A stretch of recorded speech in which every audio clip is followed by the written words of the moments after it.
UP Bihar channel में आप लोगन के स्वागत बा। जैसे कि आप सब जानतानी, भोजपुरी से संबंधित एक ना एक वीडियो हम लेके डेली बाय डेली आवत रहिले अपने चैनल के माध्यम से, और रउआ लोगन के कुछ ना कुछ अपडेट देत रहिले। तो ऐसे ही अपडेट देखे खातिर हमरे चैनल के सब्सक्राइब कैली यूपी बिहार। जी हाँ, यूपी बिहार। अगर यूपी बिहार चैनल के सब्सक्राइब करब तो भोजपुरी के संबंधित एक ना एक वीडियो आप लोगन के डेली बाय डेली देखे के मिली।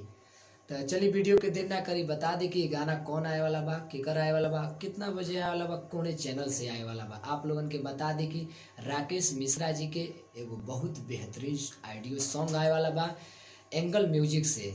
जी हाँ, एंगल म्यूजिक से 15 मई सुबह 6 बजे, एंगल म्यूजिक सुबह 6 बजे 15 मई के।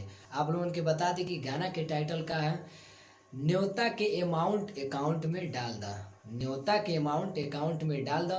ये एंगल म्यूजिक से लॉन्च हुई और एंगल म्यूजिक पे जाई, अपन प्यार दुलार आशीर्वाद बनाई और हमरे चैनल के भी प्यार दुलार आशीर्वाद बनावत रही। और ऐसे ही ताज़ा ताज़ा खबर देखे खातिर हमरे चैनल के भी सब्सक्राइब कैली, ताकि भोजपुरी से संबंधित कोनो भी वीडियो लेके आई और आप लोगन के पास तुरंत पहुंच जाओ।